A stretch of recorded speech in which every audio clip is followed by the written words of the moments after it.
আসসালামু আলাইকুম প্রিয় দর্শক, আনিস আলমগীরের সে জামিন পায়, জামিনটা দয়া করে আটকে রাখবেন না।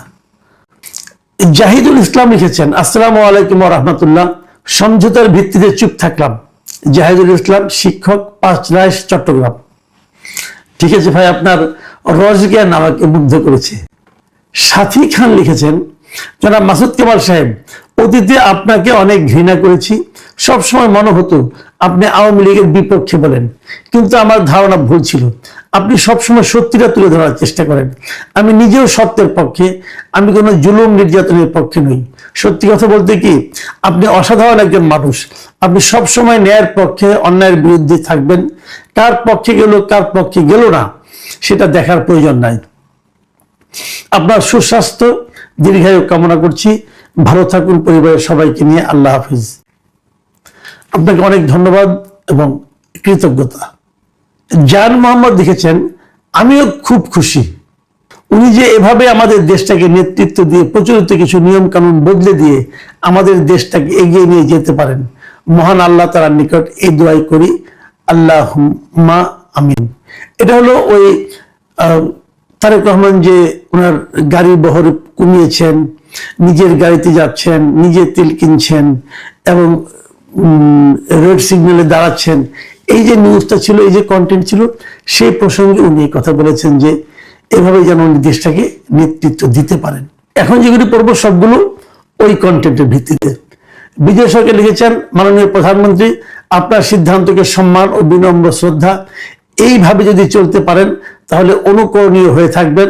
আপনি দেশটাকে, আমাদের ধ্যান ধারণাকে বদলে দিলেন। রিমন জাহিদ লিখেছেন, মাশাআল্লাহ, যতই দেখছি ততই অবাক হচ্ছি। মানে এই সরকারের কর্মকাণ্ড হতো।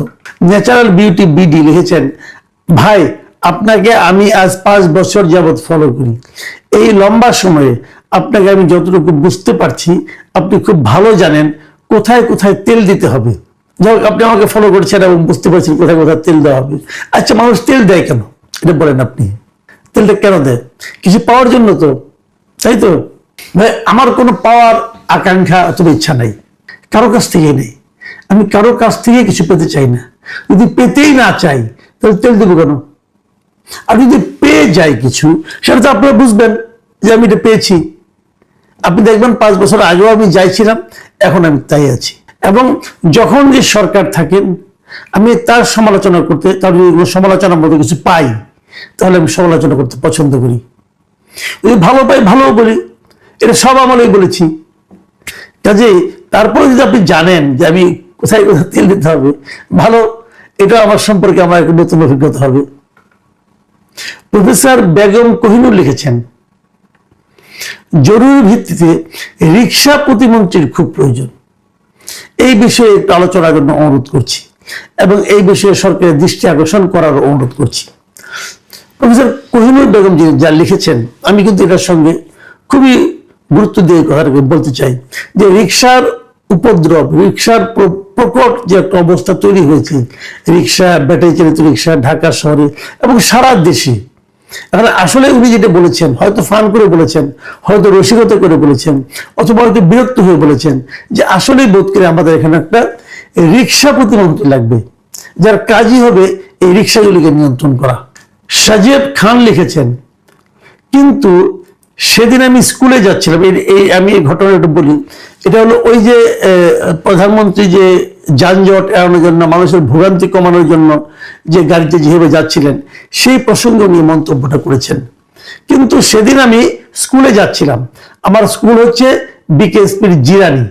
তারেক রহমান আসছিলেন নবীনগর জাতীয় স্মৃতিসৌধে।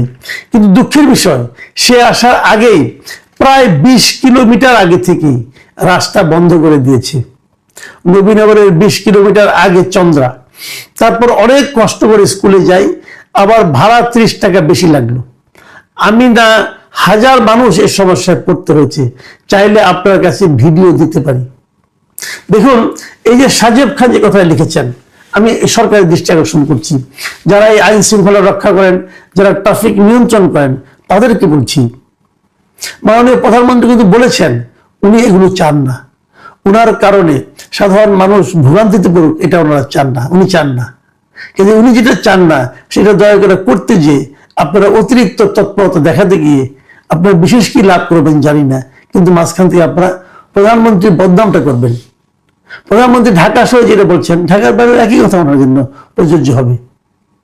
তো আপনারা আমি মনে করি এই ব্যাপারে আপনাদের ঊর্ধ্বতন কর্তৃপক্ষের কাছ থেকে আরেকবার জেনে নেবেন।